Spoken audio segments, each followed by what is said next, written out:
Hola a todos y todas, bienvenidos al podcast de Disruptivo. Gracias por escucharnos.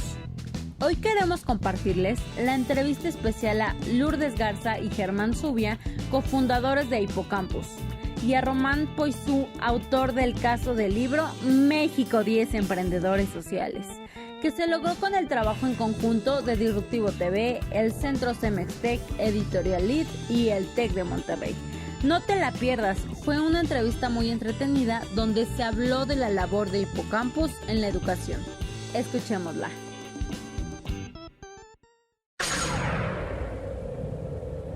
Muy buenos días, damas y caballeros. Estamos acá en las entrevistas de México 10. Yo soy Juan del Cerro y me acompaña aquí, llegando justo a tiempo, just in time, como bien se enseña en administración de empresas, Joshua Hammerslag, a quien ya de una vez lo voy a meter. ¡Llegamos! ¿Cómo estás, mi querido Juan? Oye, ¿tú brincaste de conferencia a esto? O sea, literal colgaste o sigues cerrando la conferencia. No, ya cerramos.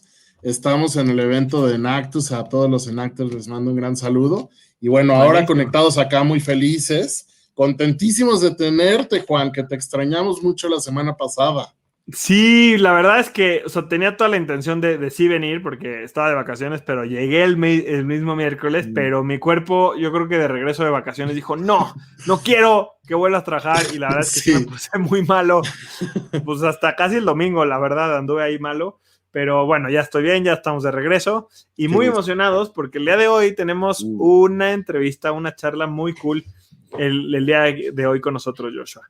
Sin lugar a dudas. Así es, vamos a hablar con el equipo de Hipocampus, que ya los tenemos por acá en el backstage, pero como siempre, antes de empezar, queremos recordarles que este es un libro, que es una iniciativa colectiva y un esfuerzo colectivo para poder contar las historias de 10 emprendedores que hablan sobre el ecosistema creciente y en desarrollo de emprendimiento social en México. Y este libro se hizo como un esfuerzo de Editorial Lead, Cemex, el Centro Cemex Tech, Disruptivo TV y el TEC de Monterrey para construir un libro que hablara de estos 10 historias, ¿no?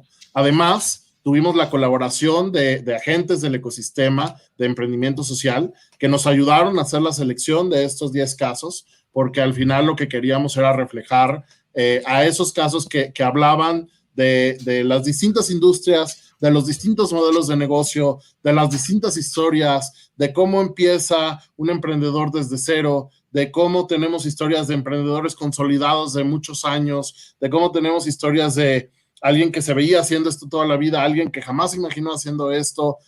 Ahora sí que un poco de todo y darnos la idea de lo variado, pero al mismo tiempo de lo rico que hay en emprender socialmente. Y bueno, eso es un poco de la historia detrás del libro. Y comprobando además con estos casos que se pueden crear modelos de negocio que resuelven los grandes retos sociales y medioambientales de nuestra época, ¿no? O sea, parece muy épico y muy hollywoodense, pero es la verdad. Estas 10 empresas que bueno, ya prácticamente ya las conocemos a todas. Nos faltan un par de entrevistas porque vamos a volver a tener a los que estuvieron con nosotros en el lanzamiento para poder entrar a más a profundidad, pero prácticamente creo que ya hemos conocido a estas 10 increíbles grandes empresas, y ya las conocemos a todas, empresas que hoy están demostrando que se puede a través de los negocios resolver los grandes retos sociales y pues rompiendo este mito de que los negocios y el impacto tienen que ir peleados, de que el impacto es solo para el gobierno o solo para pues las organizaciones de la filantropía, ¿no? O que si quieres crear una empresa, lo único que puedes hacer es ganar dinero. Entonces, rompiendo ese enorme mito y demostrando cómo sí se puede, mi querido Joshua. Y pues, queridos, la verdad estamos bien emocionados y pues yo digo que sin más ni más, vamos a darle la bienvenida a los cofundadores y al autor de Hipocampus. Vamos bien andando por acá, Lourdes Garza y Germán Zubia, que son justamente cofundadores de la empresa, y también está con nosotros Román Poisou, que él es el autor del libro académico del TEC de Monterrey. Así estamos todos. Puestísimos y pues bienvenidos Román, bienvenido Germán, bienvenida Lourdes, gracias por estar acá con nosotros. Gracias a ustedes. Oigan, pues éxito. Me encanta que estén por acá. Yo conozco literal a Hippocampus desde antes de nacer. He de decirlo. Ahorita vamos a explicar cómo puede ser eso. Hippocampus tiene una característica muy interesante que ya nos contará Germán más adelante, que fue creada, es una empresa social creada dentro de un company builder. Hoy vamos a poder aprender también acerca de este concepto que puede ser muy interesante para muchas personas que nos ven. Pero pues antes de seguirle y antes de hablar de algo en específico, Lourdes, cuéntanos qué es Hippocampus Centros de Aprendizaje, ¿no? Así, desde cero, para los que nunca habíamos escuchado, para los que no conocíamos nada de Hippocampus. Bueno, como tú dijiste desde el principio, estamos hablando ahorita de empresas sociales. Entonces, Hippocampus es una empresa social. Eso significa que es una empresa que tiene un modelo de negocios, pero su objetivo primordial, no está peleado el negocio con el impacto social, ¿verdad? Pero su objetivo primordial es ayudar a resolver un problema social que es muy importante en estos días. Lo que nosotros estamos tratando de resolver es la falta de acceso a cuidado y educación de alta calidad para la primera infancia. Y justamente es una empresa social porque nosotros estamos dirigidos a un segmento de la población que no tiene los recursos económicos para pagar estos servicios de cuidado de sus hijos y servicios educativos que sean de muy alta calidad. O sea, estamos enfocados con la gente que vive en pobreza. ¿Y cómo resuelven?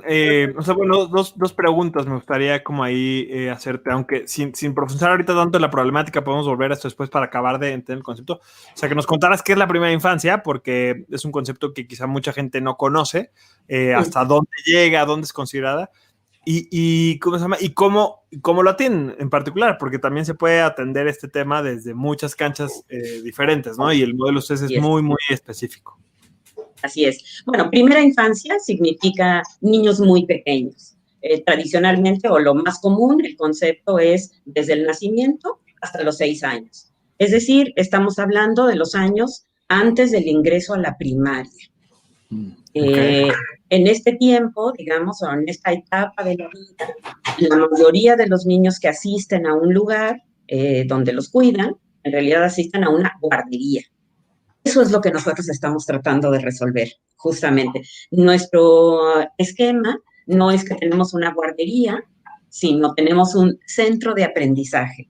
En el centro de aprendizaje hacemos básicamente lo que una guardería de muy alto nivel quisiera hacer, que es dar el cuidado que se da a un niño. Es decir, si tengo un bebé, no voy a ponerme a enseñarle inglés y a enseñarle los colores. Lo más importante con un bebé son los cuidados que le doy, cómo lo cargo, cómo lo meso para que se pueda dormir tranquilamente, ¿no? Cómo le ofrezco el alimento para que le guste, para que no solamente sea una nutrición, digamos, fisiológica, sino que sea una nutrición también a nivel emocional, ¿no? Que pueda ir aprendiendo también estrategias de relación que son exitosas, o sea, buenas interacciones con los niños. Entonces, básicamente ese es nuestro servicio, pero como no solamente atendemos bebés, sino a niños hasta los 6 años, a diferencia de la mayoría de las guarderías en México, que atienden hasta los 4, nosotros atendemos hasta los 6.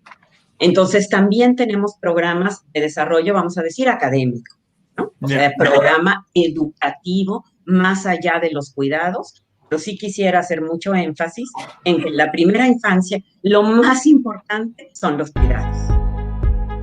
A través de los cuidados puede aprender a todo, a conjugar los verbos, a contar, a hacer raíces cuadradas, absolutamente todo. Oye, es bien interesante esto que nos cuentas, y algo que lo hace aún más relevante, ¿no? Es que la población con la que ustedes trabajan pues no es como que está cambiando una guardería tradicional por los centros de aprendizaje, ¿no? Como dices, ustedes están ofreciendo el nivel de una guardería a la cual apostaría o por la cual invertiría una persona de nivel económico alto. Sin embargo, la población con la que ustedes van normalmente no tiene ni siquiera acceso a las guarderías más básicas. Aquí, Germán, me gustaría que nos cuentes un poquito acerca de pues, cómo, o sea, quiénes son las personas que van, ¿no? Que dejan a sus niños en Hippocampus, en los centros de aprendizaje. ¿Cuál es la alternativa que tenían antes? La cual sigue siendo la opción de muchas personas, ¿no? Porque, bueno, en estos años yo he oído algunas historias que te rompen el corazón, ¿no? De familias que ustedes me han contado, para que la gente se dé una idea de dónde está hoy la realidad de muchos niños y de muchas familias mexicanas. Sí, gracias Juan y gracias Joshua, Juan y Romain por la oportunidad. Qué padre poder contar la historia. Y sí, o sea, al final del día, algo que está muy en el ADN, y yo creo que en relación a esta conversación, de esta, donde se une, ¿no? El impacto y el negocio es precisamente esto, que nosotros nos dimos cuenta que, la misión era cómo llevamos educación y cuidado de muy alta calidad a la mayor cantidad de niños posible, ¿no? Y luego la siguiente cosa que nos dimos cuenta era, híjole, o sea, de repente, para la mayoría de los niños, hablando de la mayoría de los niños en México, pues va a ser muy difícil que ellos puedan costear, ¿no? O pagar por una calidad con la que nosotros nos sintamos cómodos. Calidad, casi te puedo decir que cada papá tenemos nuestra propia percepción de calidad de las escuelas de nuestros niños o de los centros de cuidado, ¿sabes? Eso es bastante único, pero nosotros teníamos una calidad con la cual nos sintiéramos cómodos, ¿no? Una descripción de calidad, un significado de calidad, y definitivamente nos dimos cuenta que el perfil de población al que nos queríamos enfocar no podía pagar por este servicio. Y ahí fue donde fuimos encontrando ese hilo negro, que era, bueno, a ver, ¿qué está pasando? Que los servicios de cuidado actuales están desarticulados del contexto de un papá que es, por dar dos ejemplos, el IMSS, ¿no? Las guarderías del IMSS, que es pues digamos, una solución que es la solución que está más a la mano, digamos, para casi cualquiera, ¿no? Que tenga un trabajo y que cumpla ciertas condiciones, pues, obviamente, pero digamos es la solución más accesible, pero desafortunadamente, pues esto solamente está en ciertas regiones, ¿no? Donde hay una cierta demanda. Desafortunadamente también, pues solo aceptan a hijos de mamás. Es algo que está cambiando ahora, pero en la mayoría todavía sucede que solo aceptan hijos de mamás. Si yo soy un papá soltero, aunque trabaje, no puedo llevar a mi hijo. Cuando el niño cumple 4 años, ese día sea 1 de noviembre, o sea, ese día el niño apaga la vela y tiene que salir de la guardería. Entonces, si yo soy un papá o una mamá que trabaja, definitivamente estas cosas pues no se alineen a mi contexto. Yo tengo que seguir trabajando, yo tengo que... Entonces, precisamente vimos como un perfil de beneficiario con el cual podíamos acercar un servicio relevante, porque es un perfil de beneficiario que ya está, digamos, ya está trabajando, está percibiendo un salario, que aquí está, ya lo decía Lourdes, para que tengan una imagen, trabajamos con papás y mamás que hoy por hoy están ganando entre 900 y 1,300 pesos por semana. ¿Qué quiere decir esto? Que si papá y mamá no trabajan, esta familia vive por debajo de la línea de bienestar, ¿no? Entonces, ¿qué es lo que pasa? Porque estos papás quieren aspirar a algo más, quieren aspirar a una cierta movilidad social, pues los dos tienen que salir a trabajar. ¿Y quién está pagando las cuentas o los platos rotos? Pues son los niños. ¿Cuáles son las opciones? Preguntabas esto, Juan. Las opciones que hoy por hoy tienen disponibles los padres. La primera es pues dejar a los niños solos en la casa, ¿no?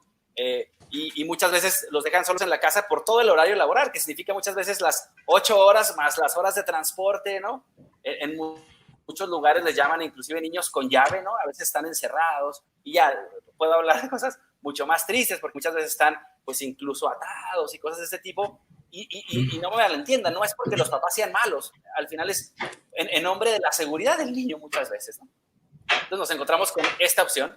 La segunda opción que vemos para estos papás o mamás, pues es dejarlos con un familiar, ¿no? Que cuando son comunidades pues más cercanas, sobre todo en comunidades rurales, existen estas redes de apoyo donde yo pues me puedo apalancar de la abuelita o del tío, del primo, de la hija que bueno, muchas veces es menor de edad y que bueno, a veces deja de estudiar para cuidar a los niños, y ya vemos otra suerte de ciclos, pero bueno, en el mejor de los casos están con una persona que es de la misma familia y los puede estimular bien, y eso está padrísimo, pero desafortunadamente la mayoría de los casos pues no sucede así, y este familiar pues no se apalanca de la televisión, o a veces es un familiar enfermo, una abuelita que ya está muy cansada y que cuidar a un niño pues representa, entonces híjole, o sea, muchas de las veces termina también jugando en contra o en detrimento del desarrollo del niño. Y la tercera opción, ya para cerrar, es pues un centro de cuidado, ¿no? Que muchas veces son centros de cuidado informales, ¿no? Y la verdad es que también nos hemos dado cuenta que la negligencia, ¿no? Y la calidad, o sea, las prácticas, la calidad, la negligencia y el abuso, ¿no? Digamos, son prácticas súper comunes aquí en México. Entonces, nos dábamos cuenta de que, híjole, las opciones son muy pocas, y esto fue una de, digamos, ya nos metimos en la problemática, pero es uno de los problemas que buscábamos resolver, ¿no? Con el servicio que estamos brindando. Oye, es impresionante esto que nos dices, Germán, y quisiera como ahí destacar 2, 3 cositas, porque pasaste muy por encima y entiendo quizá, tampoco es que yo quiera como clavar el dedo, ¿no? En ninguna llaga, ni ser amarista, ni nada, pero, o sea, qué difícil es imaginarse, ¿no? La vida de un niño, y también lo difícil que es para un papá, una mamá, pues tener que dejar a tu hijo solo, o sea, estamos hablando de niños de 2 años, de 3 años, solos 8, 9 horas, ¿no? Por ahí mencionaste, ¿no? Muy por encima, amarrados a veces. Alguna vez, no sé si Lourdes me contaste que ha habido casos que hasta los dejan a veces en un barril, ¿no? O en un baúl, para que pues no se salga, o sea, como para que esté ahí el niño con una especie de cuna. Entonces, porque además estamos hablando de gente que tampoco es que tenga viviendas con todas las facilidades y todas las comodidades. Entonces, la montaña rusa que son estas, conocer empresas como ustedes, es que uno pues, se da una pequeñita ventana a problemas enormes que nos rompen el corazón, que los que afectan y bueno, impactan a muchísimas personas en nuestro país, ¿no? Y más allá de eso, más allá de estas historias que pueden ser muy duras, lo más cañón de todo es pensar el impacto que eso tiene en los niños, porque lo que no mencionamos es que, pues, la primera infancia es clave, y por eso les preguntaba, ¿no? ¿Qué es la primera infancia?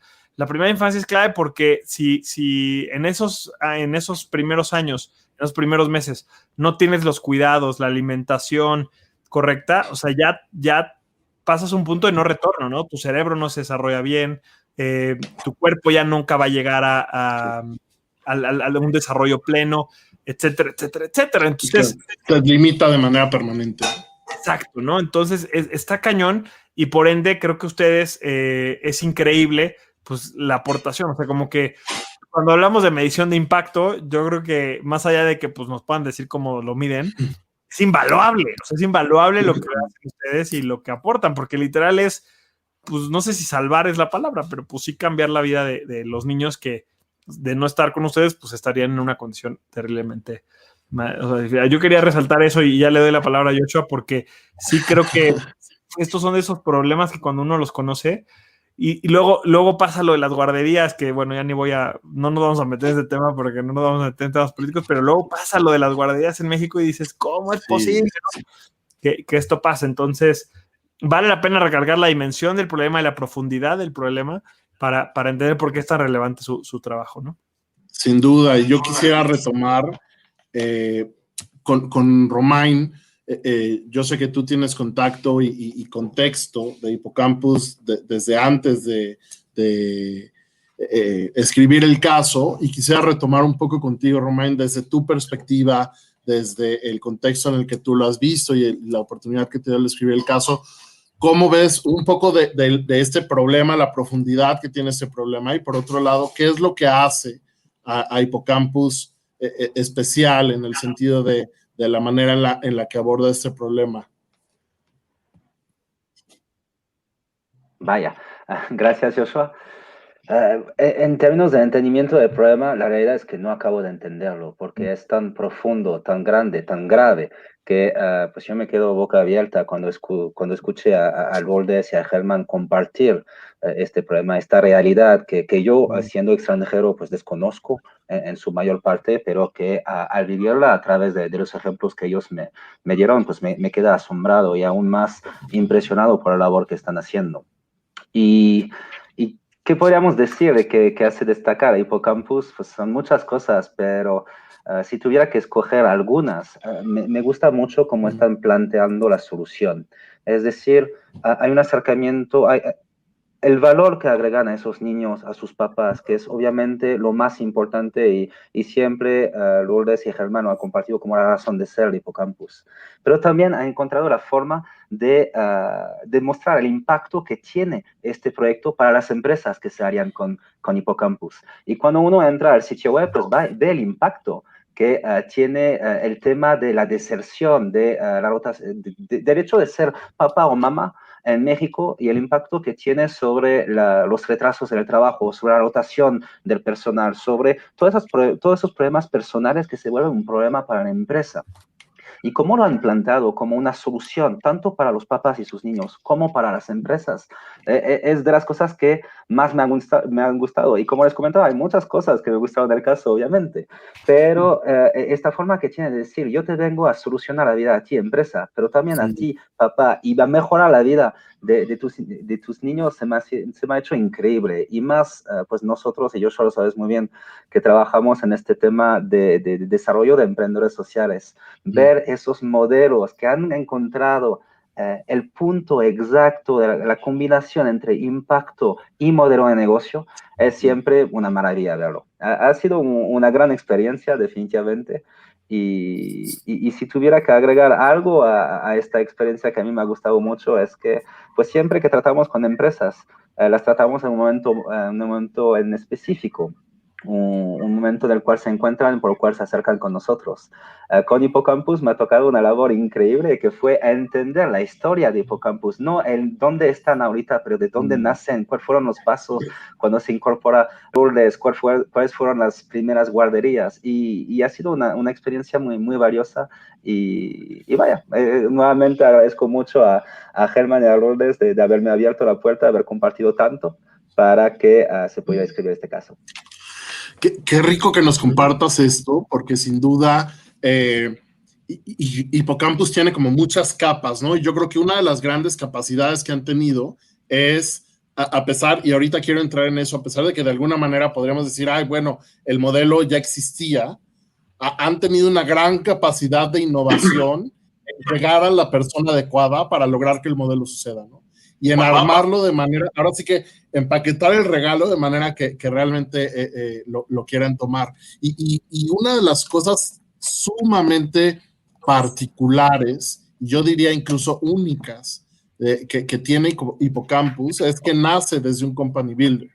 Y quisiera abordar, Germán, este tema, porque al final creo que es un modelo que tal vez es muy poco conocido, especialmente en el contexto mexicano, y a nivel internacional, en empresas sociales, es algo que bueno, definitivamente cuando ustedes empezaron no existía, y tal vez hoy empieza a salir. Entonces tenemos esta, como a mí me da mucho orgullo el poder decir, oye, seguramente uno de los primeros casos de company builders, empresas sociales en el mundo, sucedió en México, sucedió aquí, y Hippocampus es parte de ese modelo, pero quisiéramos, vamos por pasos, como diría Jack el Destripador, vamos comiendo nuestros pasos.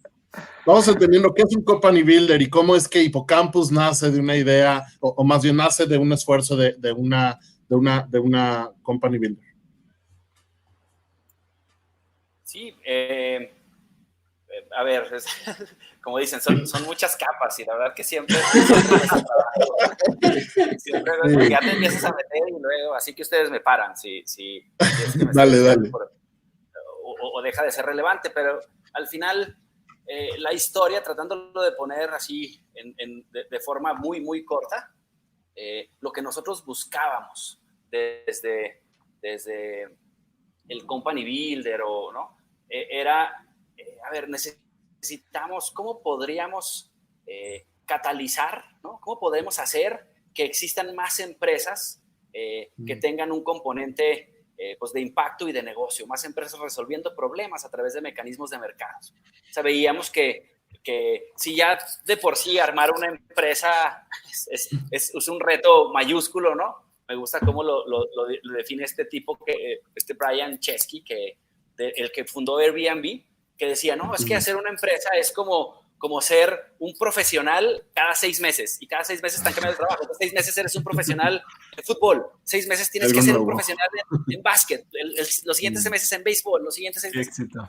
Y eso significa, es muy complicado, ¿no?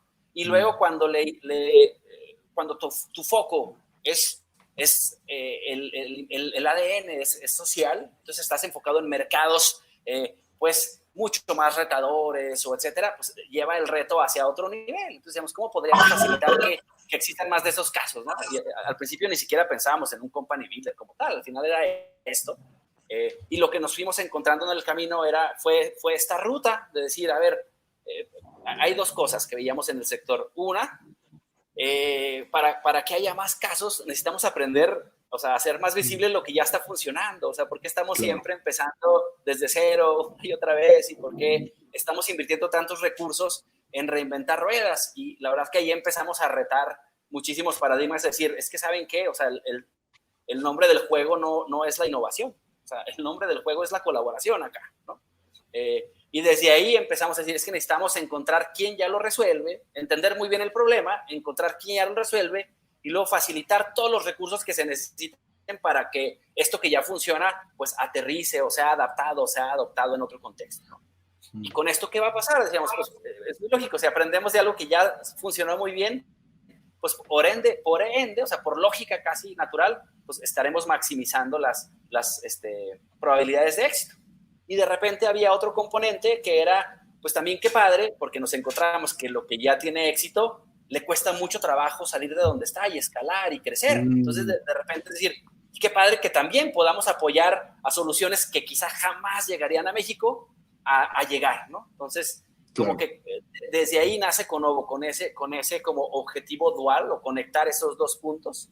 Y Hipocampus creo que es una historia que traza muy bien esa ruta, que al final era, a ver, entender muy bien el problema. Necesitamos, o sea, primera infancia, lo que eso significa. Podríamos dar muchas estadísticas. Ahorita me quedé con ganas de mencionar, cuando hablabas del problema, es que la verdad que ya hay un premio Nobel que se llama James Heckman, que ya explicó con palitos y bolitas, o sea, nada sofisticado, cuál es el retorno de inversión de hacerlo. Y la verdad es que no hace sentido para nada no hacerlo, es muy obvio, ¿no? Por el cambio social que esto genera. O sea, estamos convencidos de que cualquier solución que me digas es la más obvia y la más va a ser primera instancia, o sea, no hay de otra, ¿no? Entonces necesitamos atacar este problema. Fuimos alrededor del mundo a buscar quién ya estaba haciéndolo con éxito. Hemos dicho, tanto Lourdes como yo hemos hablado de esas 2 palabras. Queremos llevar calidad a la mayor cantidad de niños posible, ¿no? Y para nosotros las palabras clave eran estas: ¿cómo aumentamos el acceso, pero con calidad? Fuimos a buscar quién ya hiciera esto y fue que nos encontramos en la India con este modelo, que ya lo estaban haciendo, y buscamos facilitar la adaptación de esto al contexto de México con recursos, con manos, con lo que se necesitara para que esto surja. Y eso es, digo, a muy grandes rasgos, cómo funciona y funcionó para Hipocampus el modelo de Conovo. Ahora, hay un tema de innovación como que nos encontramos, y ahí la verdad es que ya Lourdes y todos han jugado un rol trascendental. O sea, al final del día, cuando uno habla de adaptación de modelos y adopción de modelos, pues la verdad es que tratando de no reinventar la rueda, terminamos reinventando 1 millón de ruedas, y el modelo luce ya totalmente distinto a lo que sucedía en ese momento en la India, y la adaptación y la adopción es un proceso de innovación puro y duro. Y ahí es donde sí jugó la colaboración, y yo creo que aquí Lourdes ha sido un pilar, porque Lourdes venía ya de una experiencia pues súper robusta, ¿no? De muchos años, de décadas, ¿no? De trabajar en la primera infancia, y ahí es donde digo, es que la colaboración es el nombre del juego. Una vez que unimos como la experiencia en la India, la experiencia de Lourdes, nuestras manos en términos de idear un modelo de negocio que pudiera hacer sentido, ahí yo creo que es donde Hippocampus comenzó a tomar muchísimo sentido, ¿no? Más o menos. Pero ahí ha sido claro. A mí me encanta, la verdad. No lo hemos mencionado, el nombre del company builder se llama Conovo, que de hecho, ¿no? O sea, tú empezaste, Germán, junto con otro socio, Nico, al que le mandamos un abrazo fuerte. Además, ahora es mi coach. ¿No? Empezaron juntos Conovo, y de Conovo ha salido Hippocampus y ha salido otros casos, ¿no? Extensio, Hola Code, ¿no? Pero bueno, hoy nos estamos enfocando acá. Pero algo que a mí siempre me ha encantado de lo que hacen en Conovo, pues es que no inventan el hilo negro. Y yo creo que eso es, la verdad, ya que te lo dicen, hace tanto sentido. Son esas cosas que dices, no shit. O sea, ¿cómo no se nos ocurre a todos, no? O sea, ¿cómo no se nos ocurre a todos? Pero por otro lado, o sea, hace mucha lógica. Pero por otro lado, y no sé si te has enfrentado con esto, Germán, pues va un poco en contra de la convención más común de lo que se busca, a veces lo que buscan a veces las incubadoras y las aceleradoras y los fondos, que las mismas universidades, ¿no? Que te dicen, es que eso ya existe en otro lado, ¿no? O que, pero yo ya sé alguien que lo hace. Único, ¿no? Paradigma de si vas a emprender tienes que ser único y tienes que ser diferente y no puedes hacer lo que hacen los demás. Y bueno, o sea, digo, y creo que eso es, o sea, como que está padre, y me gustaría preguntarte cómo se enfrentaron eso. Porque, a ver, lógica hace, o sea, a mí me hace sentido como decir, a ver, si algo ya funciona en otro lado y no te capaz de llegar a México y el problema es enorme, pues, ¿por qué no? Es más, yo por aquí tengo este librito que me vuelve loco que se llama Still Like an Artist, que siempre ¿no? Que copia lo que funciona, ¿no? Y de hecho ni siquiera de un país a otro, ojo, ¿no? O sea, qué increíble sería que hubiera 19 Hippocampus, o sea, empresas como Hippocampus en México, ¿no? Una por estado, casi, ¿no? Porque eso permitiría, pues, impactar a la mayor cantidad de niños. Pero desde el camino de emprender y crear estos modelos, seguro que te enfrentaste a algún escéptico o alguna negativa en esto. Y te lo pregunto porque creo que es algo que muchas de las personas que quieren emprender, que nos ven, o que van a leer el libro en el futuro, que quizás no están viendo en vivo ahorita, pero van a ver después, pues se pueden enfrentar a esto dicho de alguien más o incluso pensado por uno mismo. Es que me encanta este modelo de negocio, me encanta esta idea, pero hay alguien que le está haciendo. La verdad es que la mayoría de las empresas nunca van a crecer lo suficiente como para que ya no valga la pena ser replicadas, ¿no? Entonces, ¿cómo fue ese proceso para ti? O sea, y no nada más en Conovo, quizás no nada más en Hippocampus, quizás en todos los proyectos que han desarrollado, ¿no? La verdad es que sí, o sea, nos hemos enfrentado como hay muchos como paradigmas que queriéndolo y no, a veces nos hemos tenido que aventar la tarea de romper. Este que mencionas voy a mencionar dos quizá, ¿no? Pero este que mencionas es el de la innovación. Y la verdad es que aquí era partir de un principio. Yo me acuerdo cuando, desde siempre que platicaba con Nico, era, a ver, pues partir de una posición muy humilde, decir, pues no se me va a ocurrir algo, o sea, va a ser imposible que se me ocurra algo que nadie más haya pensado en otra parte del mundo. No va a pasar. O sea, perdón a todos que si suena, los desanimo un poco, pero la verdad es que no va a suceder. Entonces, ¿cuál era la tarea de decir? Pues entonces, si el objeto es generar cambio, si el objeto es generar un impacto, transformación, cambiar estructuras, pues, ¿qué más da? Si es mi idea o de cualquier otro. O sea, lo que necesitamos es ser lo más eficientes, hacer el uso más efectivo de los recursos, ¿no? Entonces, al final del día, pues, ¿qué más da la idea? O sea, al final no tiene... soy muy poco creyente en el valor de las ideas. Al final necesitamos generar impacto. ¿Cuál es el camino más eficiente, más rápido, el que vamos a tener mayor impacto de llegar? Y por eso decía, y para nosotros no fue la innovación, aunque nos topamos, y les digo, por ende hay un reto de innovación per se, ¿no? Ahí, en las 3 empresas que hemos construido, hubo un reto de innovación muy grande, pero el principio base era, pues partamos de de que a alguien ya se le ocurrió. Entonces, en lugar de estar invirtiendo recursos en probar y en que pues invirtamos esos recursos en encontrar a estos champions que ya lo hicieron muy bien y que están teniendo éxito, y cómo podemos aprender de ellos y cómo podemos. Entonces, sí que sobre todo creo que cuando comenzaba, y todavía digo, quizá esté sucediendo, pero hubo un momento donde inclusive salió un artículo ahí muy mediático del Heropreneur, ¿no? Claro. Y del como ensalzando un poco entonces, en ese contexto nuestra idea chocaba mucho de decir, pues no, la verdad es que aquí es un ejercicio colaborativo y no va a haber una persona que lo puede todo y que lo va a resolver, sino vamos a hacer muchos, y creemos en este principio. Y a muchos, sobre todo aceleradoras y todo esto, pues les costaba. O sea, en realidad, algunos de los fondos que invirtieron era la primera vez que apostaban por un modelo en el que el fundador no fuera, el que lideraba el proyecto no fuera el que tuvo la idea, ¿sabes? O sea, era como en un enfoque mucho más colaborativo. Entonces, creo que ahí hay todavía muchos paradigmas que romper en este sentido de la innovación y del Heropreneur, del talento, ¿no? Alrededor del emprendimiento, que también nos hemos clavado en eso. Hemos ganado unas batallas, otras no, pero hemos aprendido un montón y creemos mucho en que por ahí van, ¿no? En el enfoque de la... Me dan ganas de levantarte una estatua de San Germán con lo que acabas de decir.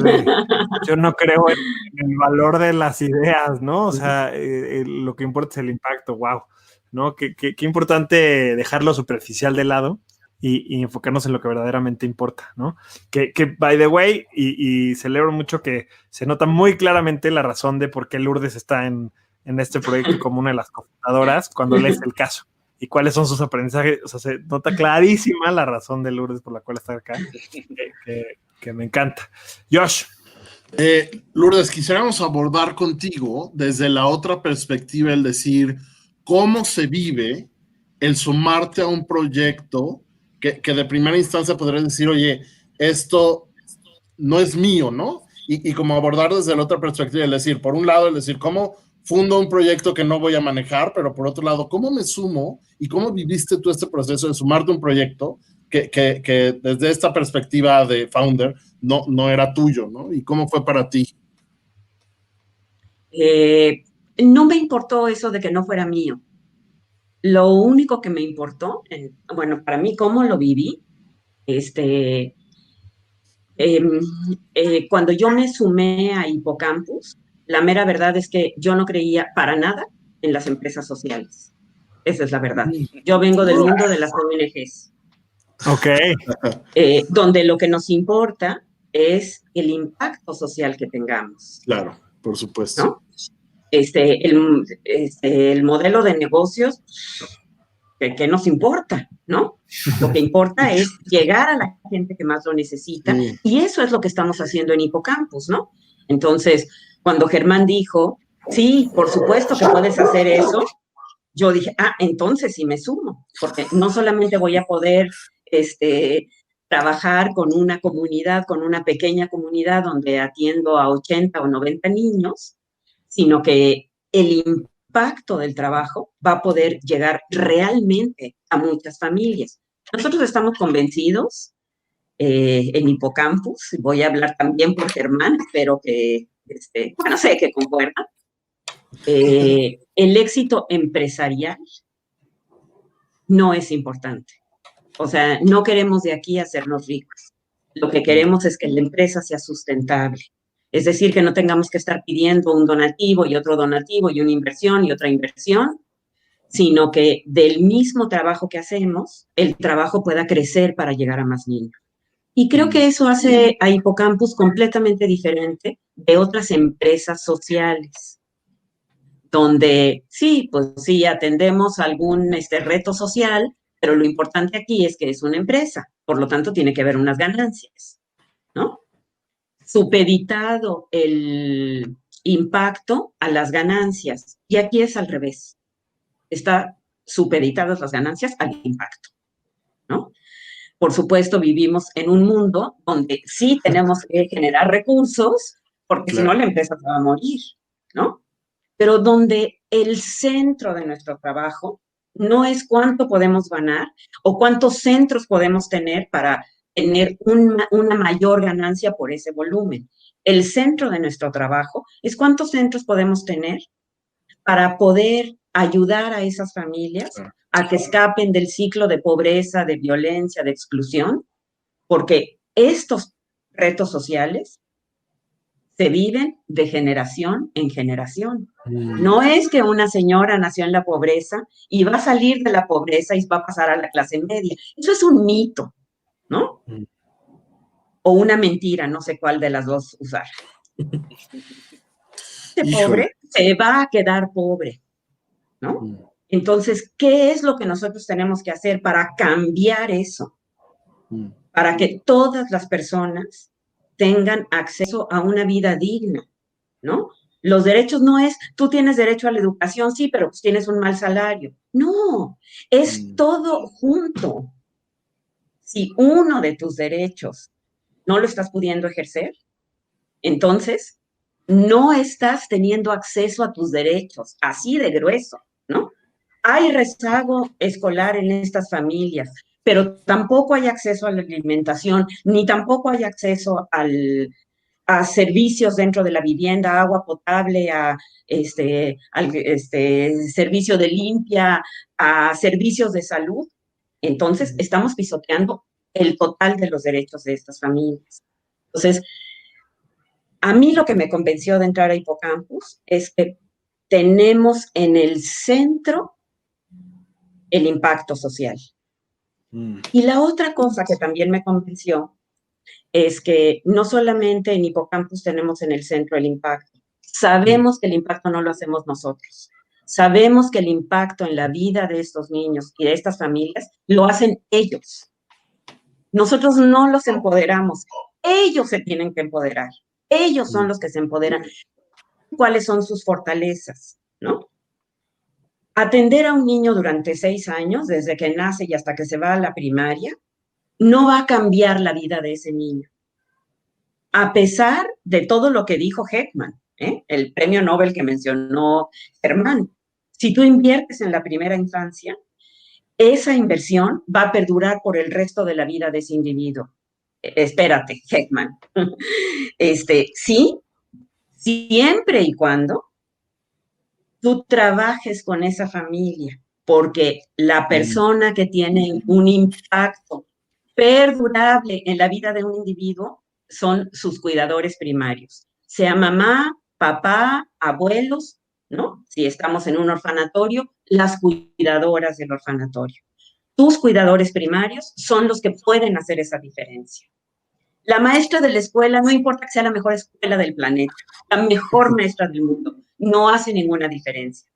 Tú tienes un desarrollo como niño dentro de Hipocampus, nosotros lo medimos con exámenes estandarizados, ajenos a nosotros, no los hemos desarrollado nosotros, se han desarrollado en el infantil Federico Gómez, las pruebas con las que nosotros medimos el desarrollo de los niños y cómo va desarrollándose cada vez mejor a lo largo de cada 6 meses hacemos la prueba, son pruebas estandarizadas. Aunque llegue al nivel de desarrollo que debe tener el niño, un año después de que sale de Hipocampus, si tú le haces un estudio a ese niño, tal cual como si jamás hubiera pasado por un buen sistema educativo. Lo que hace la diferencia es que hayas trabajado con sus padres. Y entonces el impacto no es solamente durante esos 6 años, es durante el resto de la vida del individuo. Entonces, para mí, eso fue lo que me convenció para estar en Hipocampus. O sea, saber que realmente podemos hacer algo que es significativo y que sí va a cambiar la vida de estas familias, de estos niños, y por lo tanto va a impactar en el bienestar de todo el país. Claro. Híjole, qué tremendas cosas acabas de lanzar, Lourdes, y yo tal vez lo compactaría, me quedo con estas dos ideas de siempre las utilidades como motor del impacto, que es hago utilidades solo porque me permite escalar mi impacto, y por otro lado esto que dices de al final toda empresa social necesita un enfoque totalmente sistémico y entender quiénes son los involucrados y atacar a los involucrados desde la raíz para realmente poder trascender en ese impacto al máximo, ¿no? Y no creernos el centro de, sino simplemente un actor que habilita para que ese impacto suceda. Exacto, es que ese es el cambio, ¿no? Claro. Nadie puede cambiar la vida de otro, pero puede ayudarle a las personas a confiar en ellas y a cambiar su propia vida. No se puede decir mejor, Juanito. Sí, siento que nos pudo haber quedado otros 40 minutos escuchando a Lourdes hablar. Estábamos todos, o sea, hubo un momento que vi las caras de los demás y estábamos todos así. O sea, como historia así chusca, digo, siempre disfruto mucho de escuchar a Lourdes y Lourdes, digamos, fue una cuando recién estábamos pensando que, o sea, por dónde o aprendiendo quizá, ¿no? Más que nada, Lourdes fue una de las expertas que yo entrevisté, ¿no? Como para entender el problema. Y Lourdes, cuando le platiqué lo que queríamos hacer, Lourdes me dijo, eso no se puede hacer. No se puede. Y aparte Lourdes bien buena onda, pues ya la están escuchando, ya saben la calidad. No, lo que me enseñó unos videos, o sea, de guías por interacción en video, y mira, es que estas son las interacciones, y este es el impacto, no sé qué, o sea, ¿cómo quieres hacer muchas cosas? O sea, va a ser el crecimiento, tu acceso va a ser a costa de la calidad, no se puede lograr, va a ser muy difícil. Cada vez le doy más la razón a Lourdes, desde todas las venidas. Pero todavía. Pero bueno, mira, gran lección también de sumar a tus más grandes críticos, para que le conviertan a tus más grandes aliados, ¿no? Sí, para terminar la historia, me imagino que Lourdes como que masticó un poco con la almohada lo que le estábamos proponiendo, las ideas pues locas, ¿verdad? O sea, la verdad que en eso ideas muy descabelladas. Y me acuerdo que pasaron así unas semanas y Lourdes levantó el teléfono y así con esa valentía y muy característica de Lourdes fue: Germán, ya pensé lo que me dijiste. No coincido en muchas cosas, pero ¿qué tengo que hacer para trabajar contigo? O sea, ¿cómo hacemos para que sí se pueda? Sí, no, para mí esa fue la más grande validación de la locura que estábamos haciendo y ya bueno, el resto es historia, ¿verdad? Qué excelente. Oye, yo quisiera preguntarle a Román, porque además Román se nos tiene que ir unos minutitos, y tiene una versión también desde fuera, ¿no? Externa a la empresa que suma un montón, que es bien interesante.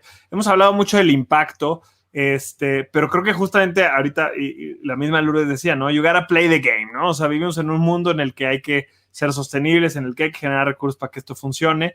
El modelo de Hippocampus es interesante porque además trabajan con otros actores, ¿no? Por ahí rápidamente habéis mencionado, pero lo pasamos de por encimita, que también las empresas se benefician, pero ¿qué empresas? Entonces, como que me gustaría, más allá de profundizar mucho en describir el modelo de negocio, sí mencionarlo, pero que nos dijeras tú, Román, desde fuera a la hora que entras a analizar una empresa como estas, ¿qué es lo que te parece que haga que funcione? Porque muchas empresas sociales, mucha gente que quiere emprender, como que se rompe la cabeza pensando cómo le voy a hacer para cobrarle a alguien que no puede pagar, porque Germán lo decía, ¿no? La gente gana menos de 900 pesos a la semana. Pues pagar una guardería no es una de las opciones. Entonces, y lo adelanto yo para que, ¿no? O sea, por si tú le quieres agregar, buenísimo, pero Hippocampus lo que hace es que se alía con empresas, ¿no? Hasta donde yo entiendo, pues muchas fábricas o empresas que tienen, ¿no? Equipos de trabajo que son personas en estas condiciones y ellos pagan por el servicio y lo ofrecen como un beneficio, ¿no? En el libro viene interesantísimo todos los beneficios que eso le da a la empresa también. Entonces, como que me gustaría, desde tu punto de vista, Román, que nos dieras un breve análisis de cómo se ve esto desde fuera, cuál es esa secret sauce que hace que un negocio así funcione, donde tu cliente es uno y tu beneficiario es otro. ¿Cómo le han hecho estos locos para hacer que funcione? Claro, pues para mí el secreto de Hippocampus está en dos elementos claves, definitivamente hay más, pero primero hicieron un análisis del problema, un análisis profundo, que el problema es educación en etapas muy tempranas, pero no es un problema aislado, no es un problema del niño y de su familia, eso desencadena en más problemas. Y haciendo, hasta donde entiendo, haciendo este análisis, con este pensamiento sistémico, es ahí donde entendieron también que hay otro actor que sufre de este problema de una forma indirecta, que son las empresas.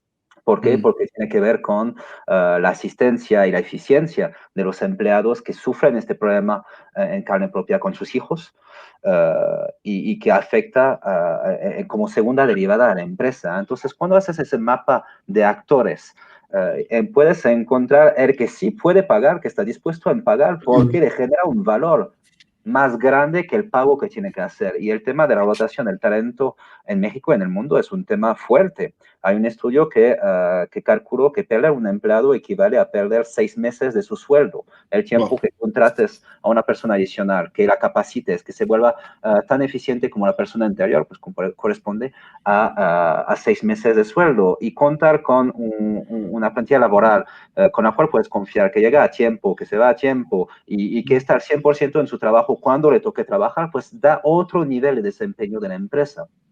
Y ahí es donde creo ellos entendieron que podían agregar valor a través de la experiencia de Hippocampus.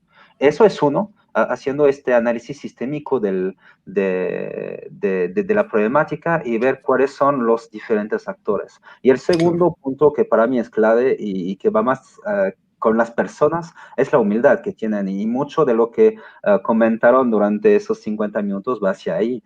Germán dice, pues, no es mi idea, pero no pasa nada. Lo que quiero es resolver esta problemática y voy a buscar quién lo hace mejor que yo lo podría hacer, y eso es humildad. Y luego es también decir, pues yo estoy aprendiendo, pero no soy experto en primera instancia y tengo que encontrar a la persona que va a llevar este proyecto, que aunque yo lo estoy trayendo a México, que yo estoy poniendo toda la estructura, pues yo no lo puedo llevar a cabo porque no soy la persona indicada para ello, y por eso me tengo que aliar con Lourdes, que es la persona que lo podrá llevar de la mejor forma. Y luego tenemos a Lourdes, que también tiene la humildad de decir, nuestra solución no es perfecta.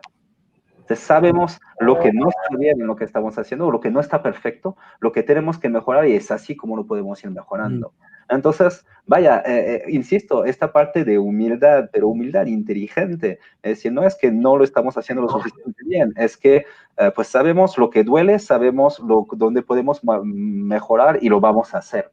Pero requiere de esta introspectiva, de esta retrospectiva también, para que el proyecto se vuelva mejor. Y para mí, vaya, para concluir, esos son los dos grandes puntos que he visto en Hippocampus: este entendimiento del impacto sistémico y la humildad de las personas que lo llevan. Me encanta, porque además las dos cosas que acabas de decir no son el ABC común de todos los días que se enseña en los libros de negocios, o que se enseña en los MBAs o en las universidades, ¿no? Análisis sistémico del problema y humildad. ¡Wow! ¿No? O sea, ¿cuál es la clave para construir un modelo de negocio? Sí. Toma eso, Drucker. Está increíble. Yo sé que ya te tienes que ir, Román, porque tienes otra conferencia. Hoy estamos muy cada vez nos demanda más. Nomás te quisiera preguntar de esto, como para dar un call to action específico. Si tienes se te ocurre algún texto o algún lado donde pudiéramos justamente aprender un poquito más de este tema de los análisis sistémicos, porque en realidad nunca lo habíamos tocado acá. Creo que es un temazo, pero como bien decía, no se enseña en ningún lado tradicionalmente, ¿no? Y creo que sería algo interesante que la gente que le interese, pues también se eche un clavado a saber más. Entonces, no sé si a ti, que también te dedicas a la enseñanza, pues se te ocurre alguna fuente, algún libro, algún autor que hable de este tema que valga la pena, si queremos empezar a aprender más sobre el tema de los análisis, bueno, y del cambio sistémico. Pues de hecho, ahí el gran experto que tenemos es Joshua, porque se está entrando en el tema de Maps the System, que es una competencia que tiene todo una metodología detrás para, en lugar de empezar a idear y pensar en cuál puede ser la solución, clavarnos exclusivamente en lo que es la problemática. Esta metodología, otra vez, Joshua es el que más sabe al respecto. Yo voy en mis primeros pasos, pero me ha parecido una herramienta fantástica para no perder de vista el problema. Me encanta. Buenísimo. Ahí para que luego nos compartas el link, Joshua. Sí, no, la verdad es que te agradezco mucho, Romain, pero sin duda, alguna autora que es muy buena en esto y es muy buena como para peras y manzanas de pensamiento sistémico es Donella Meadows, que bueno, desafortunadamente ya falleció, pero tiene un libro que es Thinking in Systems, a Primer, pensando en sistemas el inicio, y es un gran libro que para iniciar, y por ahí justo a Germán hablaba de... nos despedimos de Román, que tiene que correr a su otra conferencia. Lo siento, un gusto compartir este espacio con ustedes. Increíble. Gracias. Muchas gracias. Bye bye. Excelente. Ahora sí, perdón, Josh. No, al contrario. Y bueno, Donella Meadows es una autora. También hay un artículo que a mí me fascina, y justo Germán mencionaba este tema del Heropreneurship, que es justamente de una colega que aprecio mucho, que se llama Daniela Papi Thornton, que es Tackling Heropreneurship, y habla de salir de este tema de creernos que el emprendedor es el centro de las soluciones y el centro del impacto, y poner al emprendedor en el lugar que le corresponde, que es haciendo equipo para sumar el talento de todos para crear soluciones con un pensamiento sistémico, ¿no? Y ese es un artículo muy interesante. Ella también tiene varios artículos y distintos materiales que pueden ayudar. Ella creó una herramienta que se llama el Impact Gap Canvas, que es para medir justamente quién ya está haciendo algo, qué hace falta, y atacar las soluciones, crear soluciones de lo que hace falta, no de lo que ya existe, ¿no? Porque luego el Heropreneurship justamente es los estudiantes o los emprendedores que dicen, no, yo voy a hacer lo mismo que hace Hippocampus, pero mejor, porque yo soy una lumbrera en educación. Y a ver, tranquilo, compañero. Mejor soluciona lo que nadie ha atacado, porque al final del día tenemos que pensar en el sistema, no en mi ego. Tenemos que plantear soluciones desde lo que hace falta. ¿Cómo puedo amplificar el impacto que tiene Hippocampus? Esas son las preguntas que un emprendedor se debería hacer cuando está pensando en atacar el tema de la educación en la primera infancia, ¿no? ¿Qué es lo que ya se está haciendo bien y cómo amplifico ese impacto? Yo creo que esa es parte de la perspectiva sistémica que debemos siempre incorporar en el emprendimiento social. Me encanta.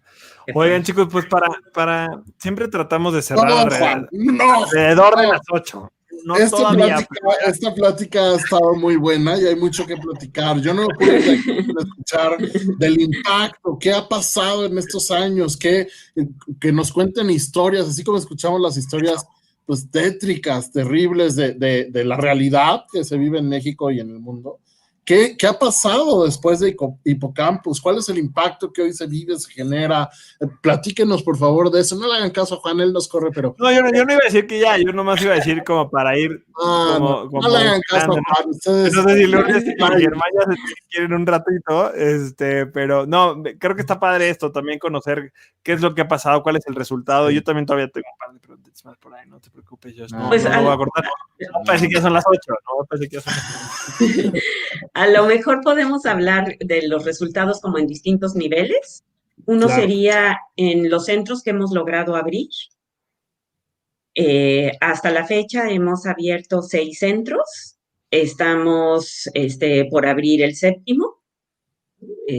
Nos ha retrasado un poquito esta cuestión del COVID-19. Si no, 7º centro ya estaría abierto y el 8º también. Creo que eso es, digamos, una manera de mirar ahorita qué resultados hemos tenido, ¿no? Claro. Un resultado importante, creo yo también, es que con uno de nuestros clientes hemos abierto 4 centros, ¿no? Lo cual con nuestro primer cliente. Entonces, eso significa que están muy convencidos, muy contentos, satisfechos con el servicio que les estamos dando, Claro. ¿no? Y creo que otro de los resultados, bueno, faltarían dos resultados desde mi punto de vista importantes. Uno sería en relación con el desarrollo de los niños. Nosotros medimos el desarrollo de los niños justo con una herramienta que se desarrolló y se estandarizó aquí en México, en el Hospital Infantil Federico Gómez. Y los resultados de verdad son muy buenos. O sea, los niños entran por abajo de el desarrollo que debieran tener a su edad. Y nosotros medimos eso, le llamamos línea base, y después cada 6 meses los medimos, y el incremento en el desarrollo de cada uno de esos niños es realmente impactante. De los niños a los que les hemos podido hacer ya 4 mediciones, es decir, niños que han estado con nosotros a lo largo de 2 años, prácticamente todos están ya en el nivel de desarrollo que les corresponde, ¿no? Incluso pensando que estas son familias que viven en pobreza, ¿no? Sí tienen un trabajo, sí tienen un trabajo estable, tienen seguro social, ¿no? Sin embargo, los ingresos, como ya comentó Germán, no son muy altos. Entonces, siempre son familias que tienen muchas carencias, y el que puedan llegar los niños al nivel de desarrollo de la etapa o de la edad que les corresponde, pues es de veras muy significativo. Y la otra es que, como les dije, no creemos que el trabajo que nosotros hacemos es el que va a sacar a los niños de estos ciclos de pobreza, de violencia y de exclusión social. Son sus padres. Entonces hacemos unos talleres de juego libre con los papás, donde los papás van a tener la experiencia de lo que significa jugar con sus hijos. La inmensa mayoría de estos papás nunca ha jugado con sus hijos, nunca ha jugado. Entonces no tienen la experiencia de lo que significa jugar. Pues los invitamos a jugar. Tenemos materiales muy simples, materiales que se pueden encontrar en la casa, por ejemplo, trapitos que los niños doblan en 2 o en 4 o en 6, ¿no? Que es divertidísimo para ellos. Clasificar, ¿no? Entonces, clasifican, por ejemplo, distintos tipos de semillas, o lavan ropa, ¿no? Cosas que se hacen en casa. Tenemos materiales en el centro para muchas actividades distintas, pero cuando llamamos a los papás, ponemos solamente aquellos materiales que los papás van a encontrar en su casa o en el camino entre su casa y el centro. Por ejemplo, pueden colocar las piedras. Tenemos una canasta con piedras y entonces pueden acomodarlas de la más grande a la más pequeña, de la que tiene mayor volumen a la que tiene menor volumen, ¿no? Entonces, son pues estos ejercicios muy simples que los papás, cuando empiezan a jugar con el niño, se olvidan de que están con el niño, porque ellos no han tenido la experiencia de manipular este material y están felices, ¿no? Entonces, en esta primera experiencia de juego con su hijo, pues digamos que nosotros valoramos las habilidades que tienen los padres y vemos que están muy bajitos, ¿no? Que tienen poca experiencia de hablar con sus hijos, con los hijos pequeños, porque pues, los niños no entienden mucho, ¿no? Es como algo que pensamos mucho los adultos. No, los niños entienden todo absolutamente. Pero si tú crees que tu hijo no entiende, pues no le vas a hablar, ¿no? Tampoco les abren las posibilidades de pensar sobre lo que están haciendo, porque no tienen esa costumbre. Ellos piensan que lo importante es que el niño se siente y haga las letras, y lo demás pues es perder el tiempo, ¿no? Pero conforme van avanzando en los distintos talleres, en cada taller nosotros les tomamos un video, lo editamos, y en el siguiente taller les enseñamos las habilidades fabulosas, naturales que tienen ellos. Entonces, ejemplo, papá que se la pasó jugando él solito porque estaban padrísimas las piedras, nunca había manipulado esas cosas, ¿no? Y de repente, en algún momento, mientras está jugando, voltea a ver a su hijo y se sonríen ambos, se miran a los ojos y se sonríen. Eso es lo que vamos a mostrar. Cómo el papá movió la cabeza para voltear a ver al niño, lo miró en los ojos y sonrió. Eso es lo único que le vamos a mostrar. Entonces, el papá se ve a sí mismo mostrando una habilidad extraordinaria y entonces vamos a preguntarle, ¿no? ¿Qué crees, qué importancia o qué impacto puede causar esto en el desarrollo de tu hijo, ¿no? Pues que se siente querido, que sabe que es importante, en fin, el papá va a ir diciendo cosas y nosotros le vamos a ir ayudando a mirar, ¿no? Mira, fíjate cómo lo estás mirando a los ojos, ¿no? Y entonces los papás discuten acerca de la importancia de eso que están haciendo los papás.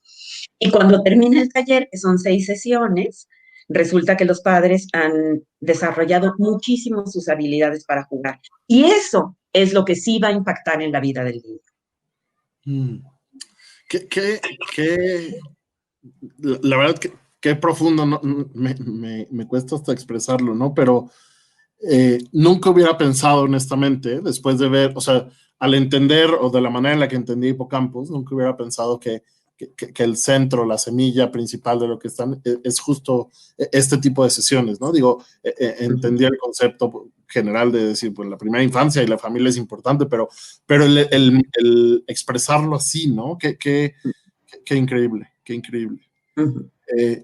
Sí, y lo que es muy lindo es que los papás están desplegando sus habilidades, no están haciendo lo que nosotros decimos, ¿no? Claro.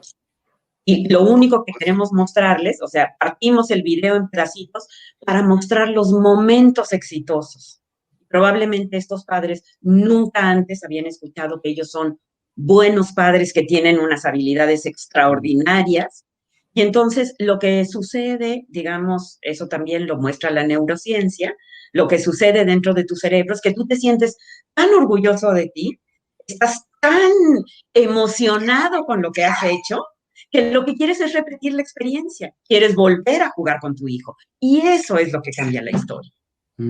Claro, generar la conexión, ¿no? O generar el espacio para que conozca esa conexión y entonces la quiera repetir. Exacto. Wow.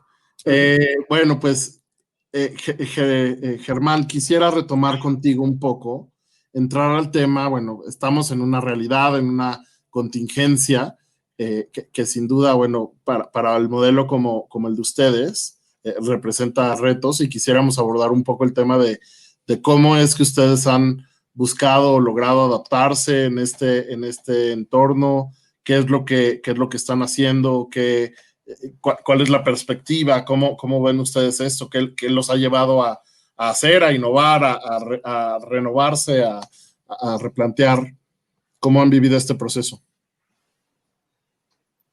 Sí, ha sido una etapa complicada. Bueno, aquí Lourdes ya me complementas si es que olvido algo, pero ha sido complejo, creo que como para todos, ¿no? Una etapa de muchísima incertidumbre, donde, digamos, nuestro modelo, Lourdes lo ha dicho muchas veces, está basado en la calidad de interacciones humanas, imagínense. O sea, entonces... no hay cosa más anti-COVID, yo creo que las interacciones humanas. Entonces, obviamente, el modelo operativo de Hippocampus pues se vio severamente afectado, tanto desde el lado de nuestros clientes corporativos, operativamente capacitaciones con educadoras, la operación per se de los centros, tuvimos que cerrar todos los centros. Claro. Entonces sí fue sí ha sido una etapa muy complicada que nos ha ayudado a entender nuestro objetivo y nuestro impacto y nuestra razón de ser de otras maneras. Entonces yo creo que como todos, y creo que no me dejarán mentir, hemos vivido tal cual como se debe vivir, yo creo, la montaña rusa de este contexto adverso con sus altos y sus bajos y complicaciones, ¿no? La hemos vivido completita, y al final creo que, o ahorita, ¿no? Estamos en un punto donde hemos salido adelante y han pasado cosas bien interesantes. Nuestro modelo era un modelo, pues, que requería mucho esta presencia física, y el contexto nos ha retado, ¿no? En el sentido, tenemos que poderlo hacer a la distancia.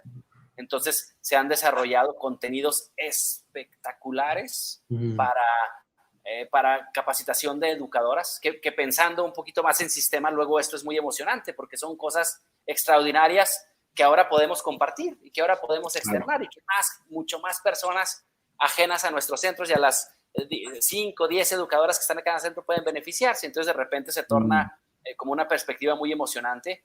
Se han desarrollado estas capacitaciones, se ha eficientizado muchísimo la forma de operar los centros y evaluarlos a distancias en cuanto a calidad, con distintas herramientas de forma remota. Se desarrolló todo un programa que se llama Juguemos en Casa, donde mantuvimos contacto de la misma forma que lo hacíamos de forma presencial, ahora de forma remota en cada una de las casas, con una respuesta, al final, digamos, no a través de herramientas sofisticadas, sino algo muy dentro del espíritu de Hippocampus, que sean muy herramientas accesibles en las dinámicas de las comunidades donde operamos.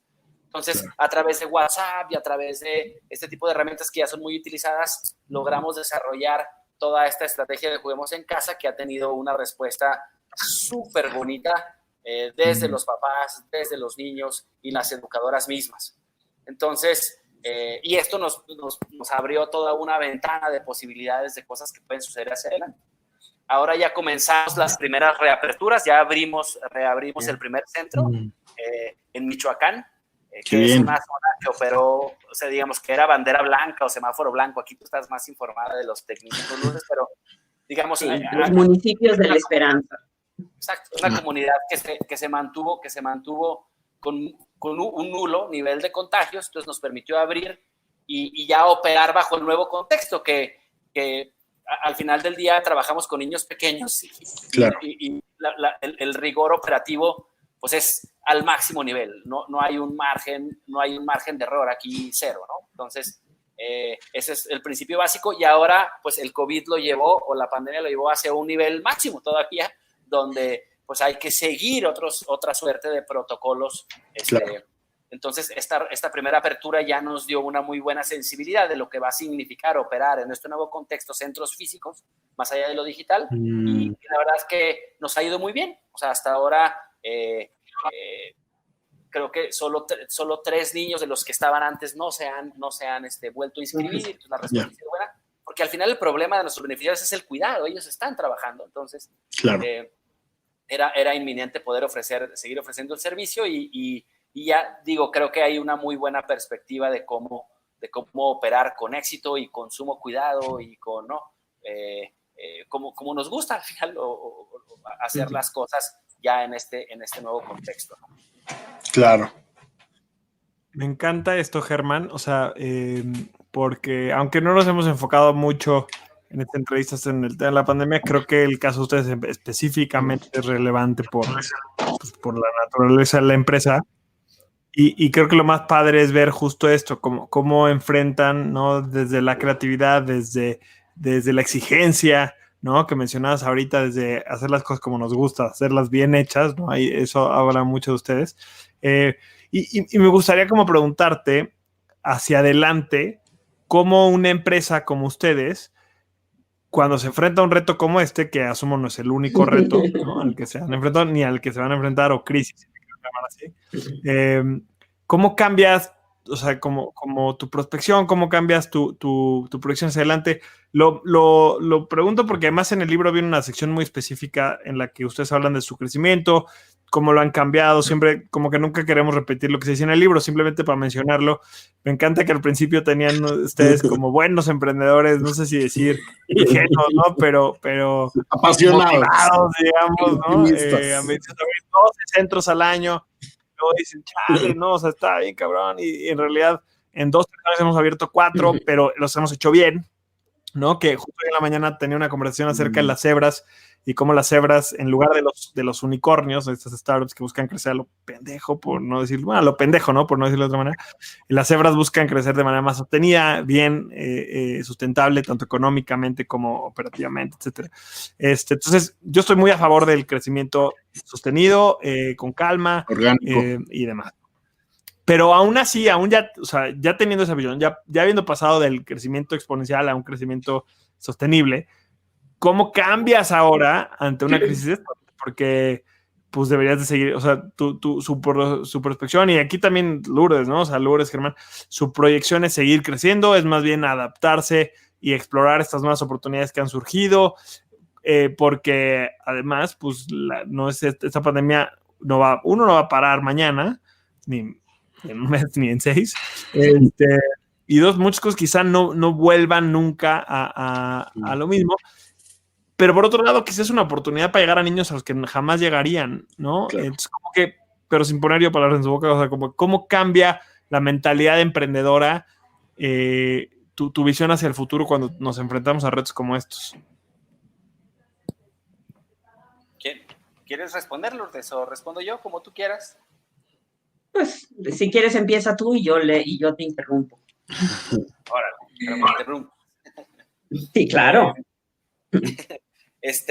No, ha sido, creo que, toda una experiencia de aprendizaje para todos, tanto nosotros como nuestros aliados, financiadores, todos los que hemos caminado esta ruta.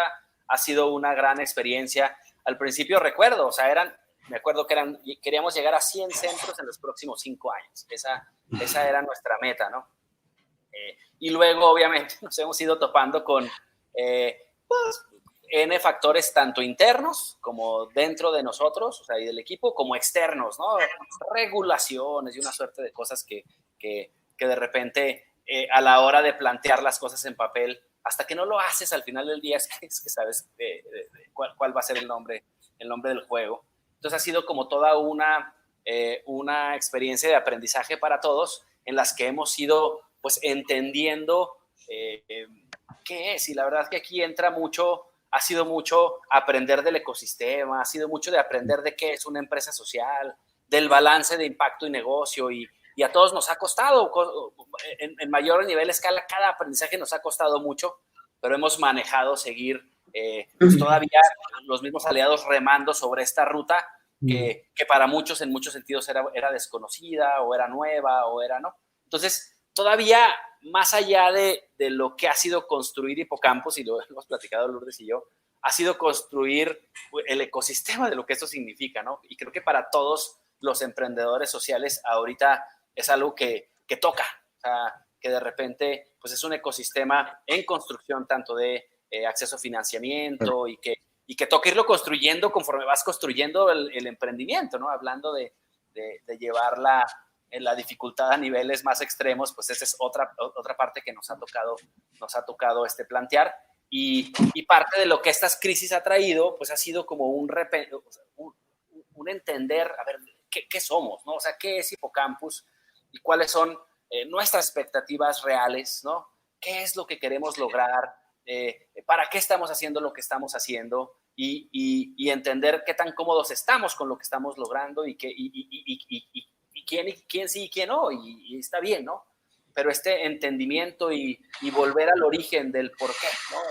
Estamos haciendo lo que estamos haciendo, fue un gran eslabón o un gran brinco que dimos, pareciera obvio, pero fue una cosa que nos costó mucho trabajo sortear en medio de de la crisis, y eso significó repensar completamente hacia dónde queremos ir, ¿no? ¿Cuál es la ambición y qué es lo que necesitamos hacer, ¿no?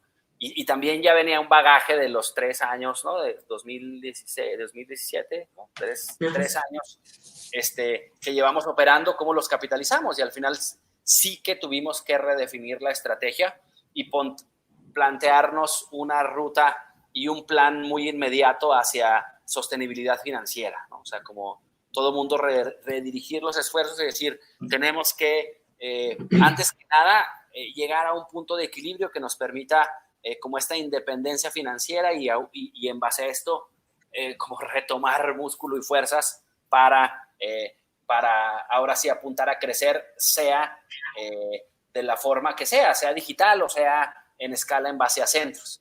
Y para nosotros fue comprar ese tiempo, o sea, decir, de aquí a ser sostenibles, mientras se va dibujando el panorama de aquí hasta ese momento, que no sabemos, la verdad es que no sabemos cómo se va a llamar, no sabemos qué va a ser, no sabemos, empezamos a tener estas luces los centros que llevamos abiertos y de hacia dónde se está moviendo, pero la verdad es que ahorita para nosotros pues necesitamos darnos ese tiempo, ¿no? De aquí a llegar a sostenibilidad financiera y enfocarnos completamente en esto, y una vez que lleguemos ahí, que es una meta muy específica en el futuro, pues ahora sí, ya con mayor contexto de lo que es esta nueva realidad, pues plantear hacia dónde queremos ir. Entonces, digamos que ahorita nos trazamos, nos enfocamos, ¿no?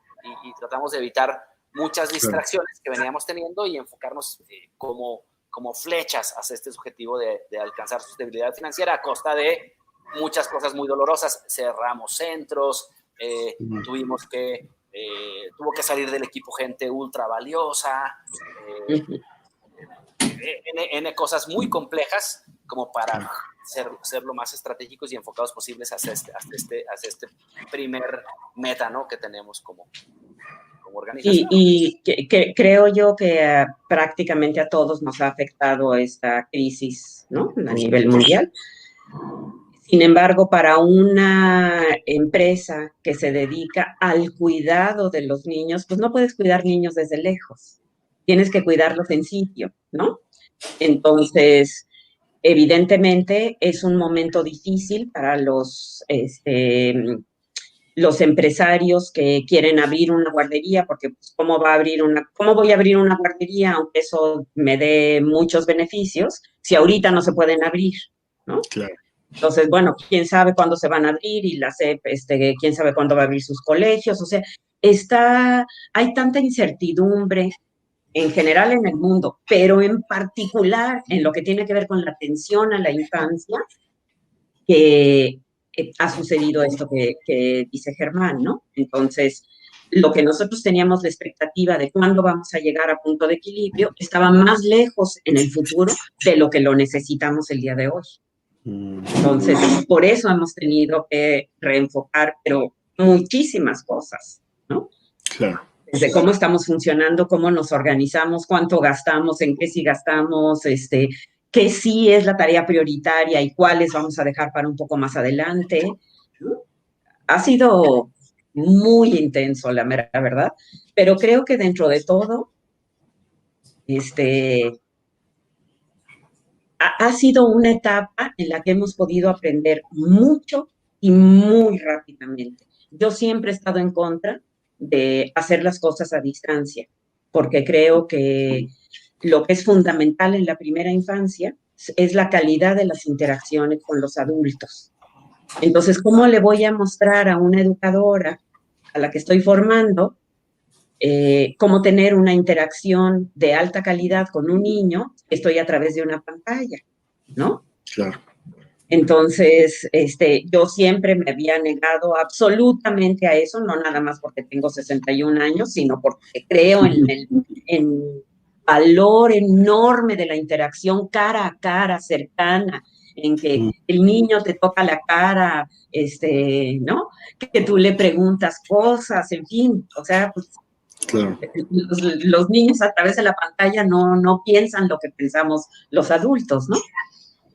Sin embargo, esta crisis nos ha obligado a hacer las cosas también a distancia, ¿no? Entonces, hemos hecho un montón de materiales, la verdad, padrísimos, ¿no? Para las educadoras, para los niños, para los papás, formas de evaluación a distancia también. Entonces, creo que de alguna manera nos ha enriquecido bastante. Bueno. Y que creo que no es, o sea, como sumando a lo que decías ahorita, Lourdes, no es escoger esto, o escoger el tema remoto, ¿no? Antes que lo presencial, sino es, pues, por la urgencia y por la importancia del impacto, pues hay que hacer, claro, hay que adaptarse. Escoger lo remoto a cambio contra no hacer nada. Claro. Exactamente. Y entonces ahí, y luego también te abre la ventana de que, ok, pero no es que todo lo vas a hacer remoto. Pero ya cuando ya regresemos a la verdadera normalidad, no a la nueva, sino a la verdadera, probablemente vamos a conservar algunas de estas herramientas digitales. Claro. ¿No? Claro. Bueno. Salir no me ves con esa cara que sí, salir fortalecidos de la crisis. Excelente. Estimados, les quiero agradecer muchísimo. Ahora sí, aunque Joshua no me deje, tenemos que ir terminando. De verdad les agradezco mucho. No, oye, no te escribí ni con mayúsculas, Joshua. Te escribí así normal. No, pero la verdad es que yo me llevo muchísimos aprendizajes. No solo aprendizajes, sino de corazón se los digo, mucha inspiración.